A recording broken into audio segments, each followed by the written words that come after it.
Hello दोस्तों, आप सभी का स्वागत है समसामयिक घटना चक्र के इस ऑनलाइन प्लेटफॉर्म पर। आज अपने इस वीडियो में हम लोग बात करेंगे 23 जनवरी 2025 के इंपॉर्टेंट करंट अफेयर के बारे में। और इस वीडियो में मैं आपको बताता हूं जो भी इंपॉर्टेंट खबरें हैं आपके पत्र पत्रिकाओं में विभिन्न वेबसाइट पे रही, जैसे PIB, Dainik Jagran, the Hindu, Indian Express, DD News इत्यादि पर जो भी महत्वपूर्ण खबरें रहती हैं उन खबरों पे हम लोग अपने इस वीडियो में चर्चा करते हैं। तो आइए स्टार्ट करते हैं अपने इस वीडियो को। जो 23 जनवरी का दिन है, सुभाष चंद्र बोस जी की जयंती होती है और सुभाष चंद्र बोस जी की जयंती को हम पराक्रम दिवस के रूप में मनाते हैं। ठीक है, किस रूप में मनाते हैं?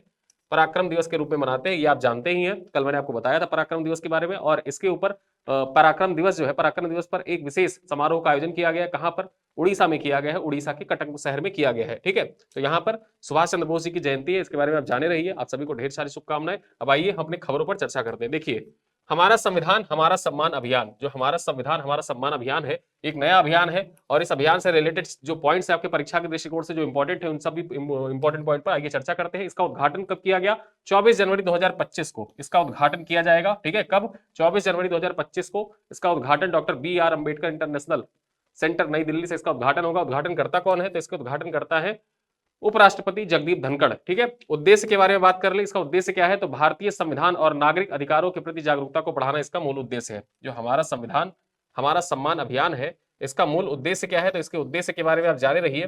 ठीक है, इसका उद्देश्य जाने रहिए। इस अभियान के अंतर्गत बाड़मेर, राजस्थान, प्रयागराज उत्तर प्रदेश और गुवाहाटी असम में क्षेत्रीय कार्यक्रम भी आयोजित किया जाएगा। ठीक है, यानी कि 3 शहर ऐसे हैं जहां पर क्षेत्रीय कार्यक्रम का आयोजन किया जाएगा। क्षेत्रीय कार्यक्रम का आयोजन किया जाएगा। अब वो क्षेत्रीय कार्यक्रम कहां कहां पर आयोजित किया जाएगा? मैंने आपको बताया, बाड़मेर राजस्थान में आयोजित किया जाएगा, प्रयागराज उत्तर प्रदेश में और गुवाहाटी असम में आयोजित किया जाएगा। ठीक है, अब प्रयागराज में जो कार्यक्रम आयोजित किया जाएगा उसके बारे में जान लेते हैं। तो ये स्थान, ये मतलब जो आयोजन होगा, हमारा संविधान हमारा सम्मान कार्यक्रम, इसका आयोजन कहां पर किया जाएगा? तो जो परमार्थ निकेतन है ना, ठीक है, परमार्थ निकेतन त्रिवेणी पुष्प अरेल घाट पे पड़ता है परमार्थ निकेतन, वहीं पर प्रयागराज में इसका आयोजन किया जाएगा। और इसमें विशिष्ट अतिथि के तौर पर कौन सम्मिलित होंगे? तो अर्जुन राम मेघवाल। ठीक है, अर्जुन राम मेघवाल जो है ये कानून और न्याय राज्य मंत्री हैं, अर्जुन राम मेघवाल, तो ये इसमें सम्मिलित होंगे। तो यहाँ पे हमने पहले पॉइंट पर डिस्कस करा। अगला पॉइंट हमारा क्या है? सुकन्या समृद्धि योजना के तहत 4 करोड़ से अधिक खुले खाते, यानी जो सुकन्या समृद्धि योजना है इसके तहत अब तक देखा जाए तो 4 करोड़ से अधिक खाते खुल चुके हैं। पॉइंट्स देख लेते हैं क्या हो इसमें महत्वपूर्ण क्या है। शुरुआत इसकी कब होती है? बेटियों के उज्जवल भविष्य की और वित्तीय सुरक्षा को बढ़ावा देने के उद्देश्य से 22 जनवरी 2025 को बेटी बचाओ बेटी पढ़ाओ अभियान के तहत इसको शुरू किया गया था। ठीक है, अब यहां पर याद रखना, जो बेटी बचाओ बेटी पढ़ाओ अभियान, उसकी शुरुआत कब की गई थी? बेटी बचाओ बेटी पढ़ाओ अभियान की शुरुआत 22 जनवरी 2015 को की गई थी और इसके 10 साल पूरे हो गए हैं। ठीक है, 10 साल पूरे हो गए हैं। और बेटी बचाओ बेटी पढ़ाओ योजना के अंतर्गत अभी जस्ट ये वीडियो जब अपलोड होगा उसके कुछ समय बाद आपको एक डेडिकेटेड वीडियो मिल जाएगा, जिसमें आपके मेंस परीक्षा से रिलेटेड जो भी पॉइंट हो सकते हैं या प्रीलिम्स परीक्षा के लिए जो इंपॉर्टेंट पॉइंट्स हैं वो सारे उसमें डिस्कस किए जाएंगे। अब यहां पर देखें तो योजना से संबंधित प्रमुख तथ्य क्या क्या है। अब तक 4 करोड़ से अधिक खाते देश भर में खोले गए हैं। इसके तहत ब्याज दर वर्तमान में 8.2% प्रतिवर्ष है। ठीक है, यानी कि जो सुकन्या समृद्धि योजना है इसके तहत ब्याज दर कितना है? तो ब्याज दर कितना है? 8.2% है। ये याद रखना डाटा। खाता जन्म से लेकर बेटी के 10 वर्ष तक की आयु तक खोला जा सकता है। जो खाता है वो बेटी का जब जन्म होता है, बेटी के जन्म से लेकर 10 वर्ष तक की आयु तक खोला जा सकता है। इसके तहत प्रत्येक बच्ची के लिए केवल एक खाता, अधिकतम 2 बेटियों के लिए खाता खोलने की अनुमति, यानी कि प्रत्येक परिवार को यह सुविधा प्रदान की गई है कि वो अपने परिवार की एक बेटी का जो एक खाता है, ठीक है, मतलब बेटी का एक खाता खोल सकता है अपनी बेटी का। और अधिकतम परिवार में जैसे 3 बेटियां हैं तो 3 बेटियों में केवल 2 ही बेटियां ऐसी हैं जिनका खाता खोला जा सकता है सुकन्या समृद्धि योजना के तहत। ठीक है, अब इसमें ब्याज दर याद रखना, ब्याज दर कितना? 8.2% ब्याज दर है प्रतिवर्ष के हिसाब से। आगे बात करें, अगली खबर क्या है आपके परीक्षा के दृष्टिकोण से? भारत का पहला लेफ्ट वर्टिकुलर असिस्ट डिवाइस प्रत्यारोपण सफल हो गया है। ठीक है, अब इसके बारे में जान लेते हैं। तो यह उपलब्धि दिल्ली कैंट स्थित आर्मी हॉस्पिटल ने हासिल की है, यानी कि जो भारत का पहला लेफ्ट वेंटिकुलर असिस्ट डिवाइस प्रत्यारोपण है, इसको किसके द्वारा संपन्न किया गया है? तो जो दिल्ली कैंट स्थित आर्मी हॉस्पिटल है वहां पर यह संपन्न किया गया है। रक्षा मंत्रालय के मुताबिक आर्मी हॉस्पिटल ने हार्टमेट 3 डिवाइस, क्या नाम है इसका? हार्टमेट 3 डिवाइस का उपयोग करके भारत का पहला लेफ्ट वेंटिकुलर असिस्ट डिवाइस का प्रत्यारोपण किया है। ठीक है, डिवाइस का नाम याद रखना, डिवाइस का नाम क्या है? हार्टमेट, ठीक, 3 डिवाइस इसका नाम है। और ये भारत का पहला लेफ्ट वेंटिकुलर असिस्ट डिवाइस है। आगे बात करें, इसको शॉर्ट में LVAD भी कहते हैं, LVAD। अब यहां पर लिखा हुआ है LVAD, जिसे अक्सर मैकेनिकल हार्ट के रूप में जाना जाता है, हार्ट फेल के अंतिम चरण में रोगियों के लिए एक जीवन रक्षक के रूप में कार्य करता है। यानी कि अगर जो किसी व्यक्ति का हार्ट फेल हो गया है तो ये हार्ट उसको प्रत्यारोपित किया जा सकता है। और ये हार्ट प्रत्यारोपण में आर्मी, ठीक है, आर्मी हॉस्पिटल ने सफलता हासिल की है और भारत का पहला ये प्रत्यारोपण, हृदय प्रत्यारोपण किया गया है। और इसका नाम क्या है, नाम याद रखना, हार्टमेट 3 डिवाइसेस का नाम है। अगली खबर क्या है, बीएसएफ का ऑपरेशन सर्द हवा, जो ऑपरेशन सर्द हवा है, ये ऑपरेशन सर्द हवा बीएसएफ के द्वारा ये पहली बार नहीं है, इसको हमेशा 26 जनवरी के आसपास इसको लॉन्च किया जाता है। इस बार भी अगर हम देखें तो इसको लॉन्च कर दिया गया है बेसिकली 26 जनवरी, ठीक है, उसको ध्यान में रखते हुए, और ये 29 जनवरी तक चलेगा। ठीक है, कब तक चलेगा, 29 जनवरी 2025 तक ये ऑपरेशन चलेगा। और इसमें कठोर निगरानी की जाती है। इससे होगा क्या कि ऑपरेशन सर्द हवा के तहत किया यह जाता है कि जो भारत और पाकिस्तान का बॉर्डर है, भारत पाकिस्तान बॉर्डर पर बीएसएफ के द्वारा ऑपरेशन सर्द हवा संचालित की जाती है, जिसके माध्यम से जो सर्दियों में घने कोहरे में जो घुसपैठ होती है, घुसपैठ पर लगाम लगाने के उद्देश्य से इसको संचालित किया जा रहा है। तो आइए देखते हैं, राजस्थान में भारत पाकिस्तान सीमा पर सीमा सुरक्षा बल यानी कि बीएसएफ ने ऑपरेशन सर्द हवा शुरू कर दिया है। ऑपरेशन सर्द हवा का उद्देश्य सर्दी के मौसम में किसी भी प्रकार के घुसपैठ तथा अवांछनीय गतिविधियों को रोकना है। ठीक है, तो यानी कि याद रखना, ऑपरेशन सर्द हवा किसके द्वारा संचालित किया गया, परीक्षा में आपसे यही पूछा जाएगा कि ऑपरेशन सर्द हवा निम्नलिखित में से किसके द्वारा संचालित है, एसएसबी, बीएसएफ, आईटीबीपी या फिर उसके बाद में सीआरपीएफ। ठीक है, तो याद रखना बीएसएफ के द्वारा संचालित किया गया है। आगे देखें, अगले खबर क्या है, केंद्र सरकार ने कच्चे जूट की एमएसपी 2025-26 सीजन में 315 रुपए बढ़ा दिए। जो कच्चा जूट होता है, कच्चे जूट के लिए सरकार के द्वारा जो एमएसपी बढ़ा दी गई है, वो कितने रुपए बढ़ाई गई है, ठीक है, वित्त वर्ष 2025-26 सीजन के, मतलब जो 2025-26 का सीजन है, इसके लिए कितने बढ़ा दी गई एमएसपी जूट पर, 315 रुपए बढ़ा दी गई है। सबसे पहला पॉइंट तो यही हो जाता है, कितना बढ़ाई, 315 रुपए बढ़ाई। उससे संबंधित जो पॉइंट्स है उन पॉइंट पर देखते हैं। अब कच्चे जूट का नया एमएसपी कितना हो जाएगा, ठीक है, मिनिमम सपोर्ट प्राइस जो है वो बढ़ के कितना हो जाएगा, 5,650 रुपए हो जाएगा। पहले कितना था, 5,335 रुपए था। ठीक है, यानी पिछले सीजन में अगर जो हम बात करें 2024-25 के सीजन में, तो 2024-25 वाले सीजन में इसका जो प्रति व्यक्ति मतलब प्रति क्विंटल कितना था दाम इसका, 5,335 रुपए था। अब इसमें 315 रुपए की बढ़ोतरी हो गई है, तो 315 रुपए की बढ़ोतरी होने के बाद 5,350 रुपए प्रति क्विंटल हो गया है। गौरतलब है कि 2014-15 से अब तक कच्चे जूट पर एमएसपी 24, ठीक है, 2400 प्रति क्विंटल से बढ़कर 5,650 प्रति क्विंटल हो गया है। यानी कि अगर हम बात करें 2014-15 में, ठीक है, अगर आप एक क्विंटल जो कच्चा जूट होता था उसको खरीदते थे तो वो लगभग 2400 रुपए का ही बिकता था। ठीक है, किसान जो होते थे उसको मार्केट में जब बेचते थे तो 2400 रुपए प्रति क्विंटल के हिसाब से बिकता था। लेकिन अब वो बढ़ के कितना हो गया है, अब एक क्विंटल कितने का बिकेगा, 5,650 रुपए का तो न्यूनतम बिकेगा ही बिकेगा। नहीं बिक रहा है तो सरकार इसको खरीदेगी 5,650 रुपए का। ठीक है, आगे बात करें, देश के कुल जूट उत्पादन में पश्चिम बंगाल का, जो पश्चिम बंगाल है ना, जूट उत्पादन में सबसे ज्यादा हिस्सा इसी का है। कितना, 82%। पूरे भारत में अगर देखा जाए तो जूट उत्पादन में 82% हिस्सा अकेले पश्चिम बंगाल का है। जबकि असम और बिहार को देखा जाए तो असम और बिहार का हिस्सेदारी इसमें 9% है। यानी कि यही 3 राज्य ऐसे हैं जिनका एकाधिकार है जूट उत्पादन पे। ठीक है, बात करें यहां पर, जूट की खेती लगभग 40 लाख किसानों की आजीविका का स्रोत है और इसमें करीब 4 लाख लोग जूट मिलों और अन्य संबंधित कार्यों के काम में लगे हुए हैं। ठीक है, तो ये पॉइंट याद हो गया, इसको पॉइंट याद रखिएगा, स्क्रीनशॉट ले लीजिए, ये आपके डाटा आपके परीक्षा के लिए बहुत ही महत्वपूर्ण है। ठीक है, अगली खबर देखें, खेलो इंडिया विंटर गेम 2025। अब खेलो इंडिया विंटर गेम 2025 से संबंधित जो महत्वपूर्ण पॉइंट है उन पर चर्चा करते हैं। इसकी शुरुआत कहां पे हुई, इसका शुभंकर क्या है, सबसे पहले इसका शुभंकर सबसे पहले आप देखिए। ठीक है, स्नो लेपर्ड, यहां पे आप देख सकते हैं स्नो लेपर्ड है ये।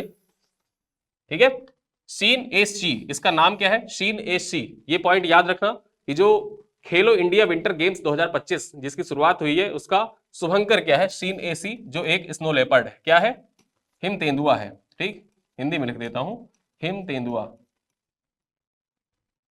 हिम तेंदुआ।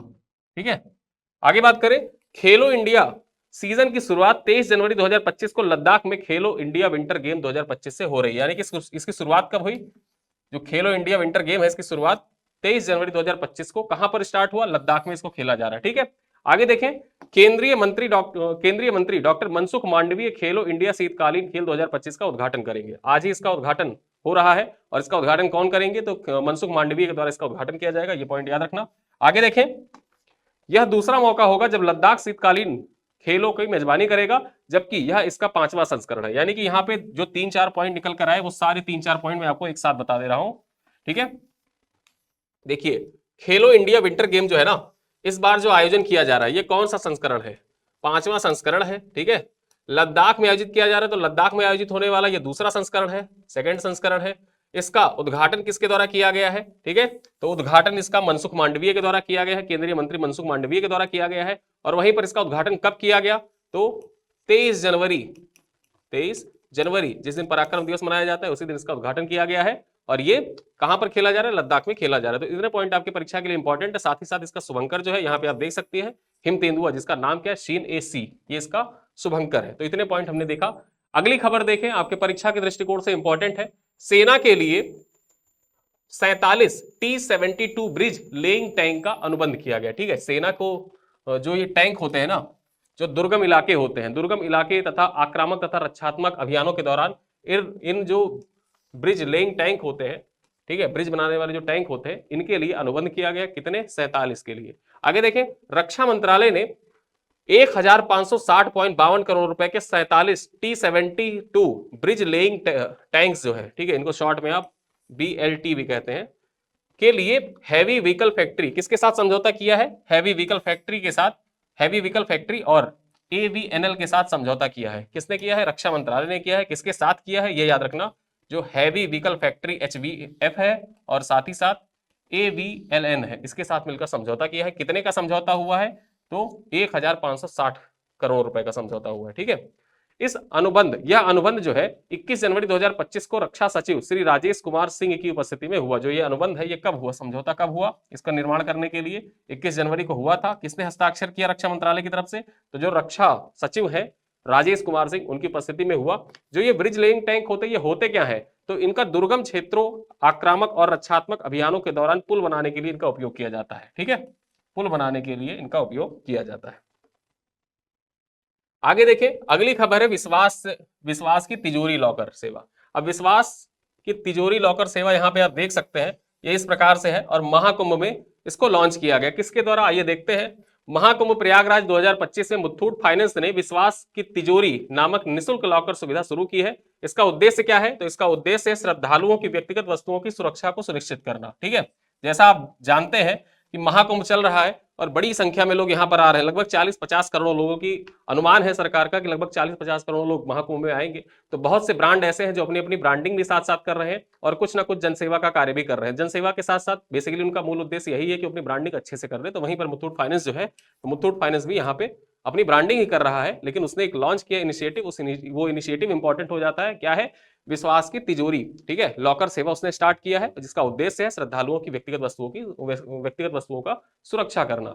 अगली खबर देखें, वीर गाथा प्रोजेक्ट जो है 4.0, ठीक है, वीर गाथा प्रोजेक्ट 4.0 में यूपी के 7 विद्यार्थी चयनित हुए हैं। अब ये 7 विद्यार्थी चयनित हुए हैं, इनके नाम इंपॉर्टेंट हो जाते हैं आपके परीक्षा के दृष्टिकोण से। देखिए, पूरे भारत से जो चयन होता है सुपर 100 का चयन होता है। ठीक,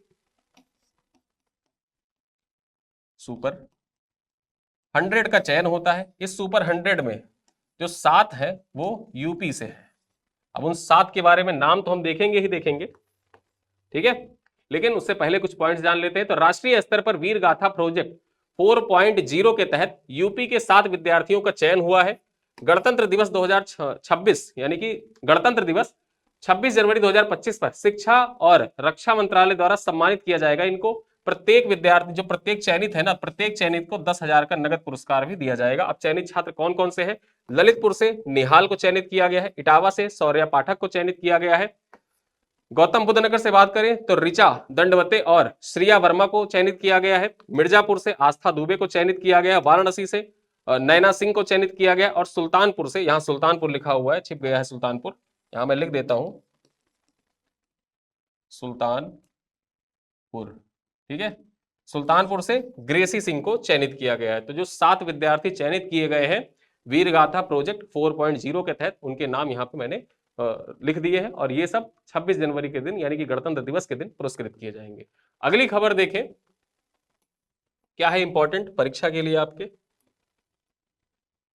डीआरडीओ द्वारा स्क्रैमजेट कंबस्टर इंजन का सफल परीक्षण। ठीक है, डीआरडीओ के द्वारा जो स्क्रैमजेट कंबस्टर इंजन है, इसका सफल परीक्षण किया गया है। यहाँ पर पॉइंट्स उससे संबंधित देख लेते हैं। तो डीआरडीओ ने स्क्रैमजेट कंबस्टर इंजन का 120 सेकंड का सफल ग्राउंड परीक्षण किया है, ग्राउंड टेस्ट किया है।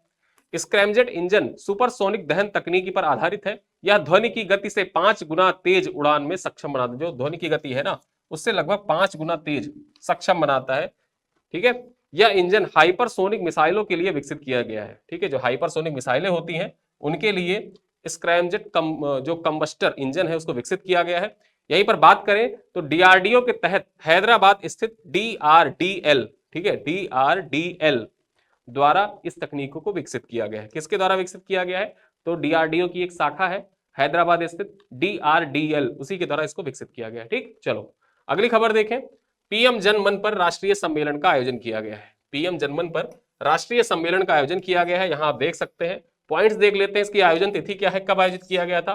तो 22 जनवरी 2025 को आयोजन किया गया था। आयोजन स्थल की बात कर ले तो भारत मंडपम नई दिल्ली में इसका आयोजन किया गया था। कहां पर? भारत मंडपम नई दिल्ली में इसका आयोजन किया गया था। आयोजक कौन है, किसके द्वारा आयोजन किया गया? तो केंद्रीय जनजातीय कार्य मंत्रालय के द्वारा पीएम जनमन का आयोजन किया गया। ठीक है, पीएम जनमन का आयोजन केंद्रीय जनजातीय कार्य मंत्रालय के द्वारा किया गया। मुख्य अतिथि के रूप में इसमें कौन सम्मिलित हुए? तो जनजातीय मामलों के मंत्री जुएल ओराम, यहाँ पे आप देख सकते हैं जुएल ओराम, तथा जनजातीय राज्य मंत्री दुर्गादास उइके यहाँ पे सम्मिलित हुए। दुर्गादास उइके और जुएल ओराम यहाँ पर मुख्य अतिथि के रूप में से सम्मिलित हुए। वहीं पर बात करें, इस सम्मेलन में 18 राज्यों के 88 जिलों के प्रतिनिधियों ने भागीदारी सुनिश्चित की अपनी। मतलब यहाँ पर भागीदार कौन कौन थे? 18 राज्य के 88 प्रतिनिधि इस सम्मेलन में सम्मिलित हुए थे, जो राष्ट्रीय सम्मेलन था पीएम जनमन पर। ठीक है, चलो आगे बात करें।